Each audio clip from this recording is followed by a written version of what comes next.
You ever hit that point where somebody pushes you one step too far?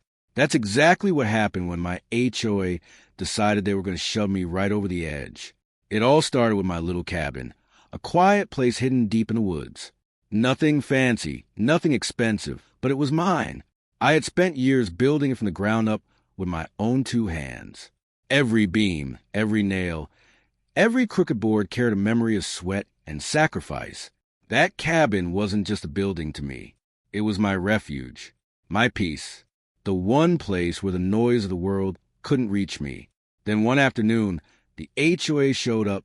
This brand new group of self-important control freaks marched onto my property, carrying clipboards and fake smiles like they owned the entire forest. They informed me that my cabin, a cabin that had existed long before their precious neighborhood association was ever created, was suddenly considered a violation. Apparently, my rustic home didn't fit the polished, cookie-cutter image they wanted for the community. One of them handed me an official notice, and the second I read it, my stomach dropped. I had 72 hours. 72 hours to sell my cabin, or they would bulldoze it themselves and charge me for the demolition afterward. I just stood there in disbelief. My home, the place I had poured years of my life into, was being threatened by a committee that had practically appeared overnight. I tried talking to them calmly. I pulled out my property records and explained the history of the land. I told them my ownership dated back years before their development even existed. They barely listened. They just stood there smirking at me like they had already won. The HOA president, a puffed-up guy named Mr. Henderson, stared at me like I was some inconvenience he couldn't wait to erase. "Rules are rules," he said proudly, puffing out his chest. "Your little shack is an eyesore, and it's coming down. Sell it or lose it." They honestly believed they had cornered me. They figured I'd cave in, pack my things, and disappear quietly. What they didn't realize was they had seriously underestimated the wrong man. That night, sleep was impossible.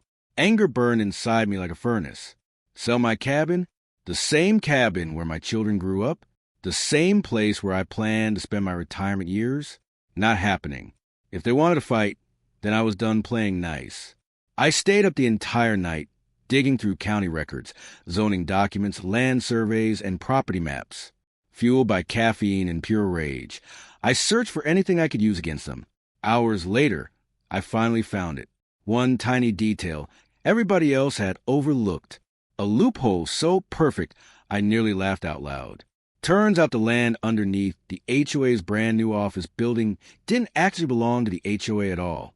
The parcel belonged to some out-of-state holding company that had gone bankrupt years earlier.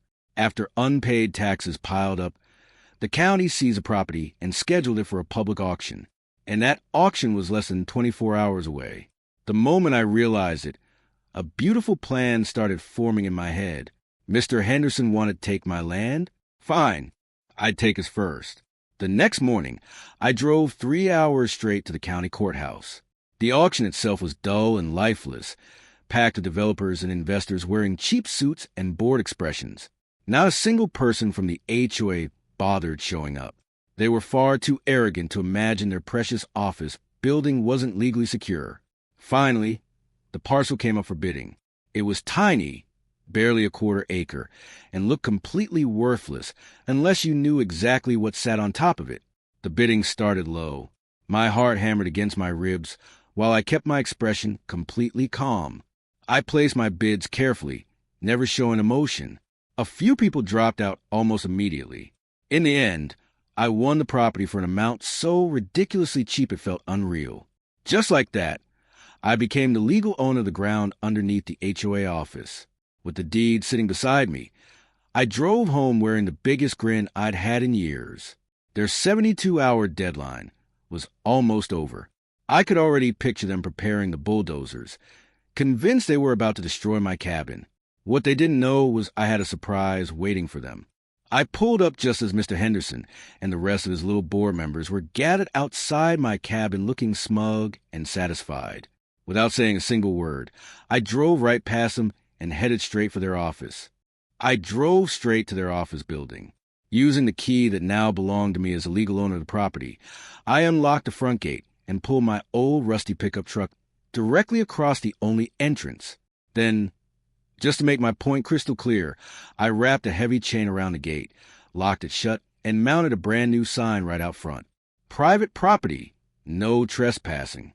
My sign, on my land.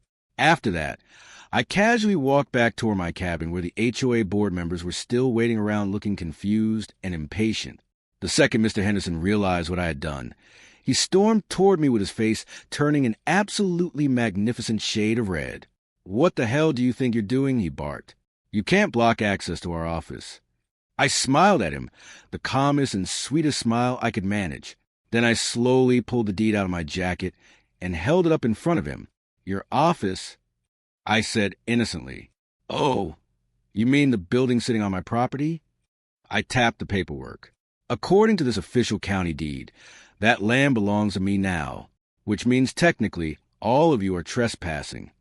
The expression on his face was worth every second of lost sleep from the night before. First came confusion, then disbelief, then pure, sputtering rage. He immediately launched into another speech about regulations, bylaws, and HOA authority. I simply pointed over at the sign hanging on the gate. "Rules are rules," I said, repeating the exact same line he used on me.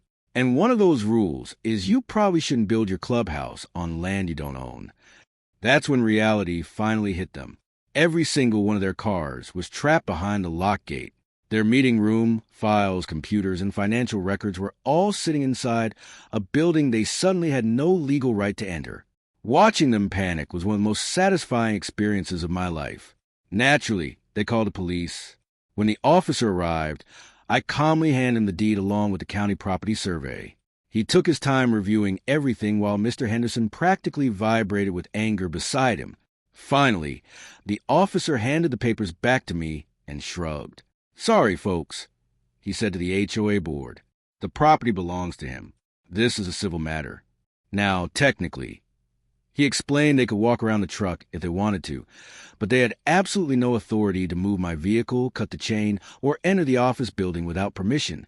The next several days were beautiful. I spent most of them sitting on my porch with a cup of coffee, quietly enjoying the absolute chaos unfolding across the road. HOA members argued constantly. Residents started asking uncomfortable questions. Lawyers began showing up looking stressed before they even got out of their cars. At one point, I received a threatening cease and desist letter from their attorney. I used it to start a fire in my fireplace. The funniest part was watching their legal team slowly realize how disastrous the situation actually was. The HOA had constructed their office on property they never legally owned in the first place. Their entire position depended on authority they suddenly couldn't enforce. It was like watching a house of cards collapse in slow motion. Without access to their office, they couldn't retrieve records, conduct meetings, or even properly operate the association. The more residents learned about the situation, the faster the board's credibility evaporated. About a week later, Mr. Henderson finally came walking up to my cabin looking completely defeated. The arrogance was gone. The smug attitude had disappeared. He looked exhausted. He wanted to negotiate. I let him stand there sweating awkwardly for a few minutes before finally agreeing to hear him out. Then I laid out my conditions. First, the HOA would immediately withdraw the demolition order against my cabin and issue a formal public apology. Second, my property would be permanently exempt from every current and future HOA rule, regulation, fee, or restriction for the rest of my life. Third, the entire current board would step down and new elections would be held with full transparency. And finally, if they wanted access to their office back, they would purchase the land from me at a price that I personally considered fair. Let's just say that final number ended up being significantly higher than the tiny amount I paid for at auction. High enough to cover my legal expenses, compensate me for the stress they caused, and fund one extremely relaxing vacation afterward. The best part? They agreed to every single demand. The old board was removed, my cabin remained untouched, and my bank account looked much healthier by the time everything was over. Funny thing is, sometimes the best way to beat an enemy isn't through force. Sometimes you just buy the ground they're standing on and make them pay you for it. Thanks for watching, and remember, never let bullies convince you they own what's yours.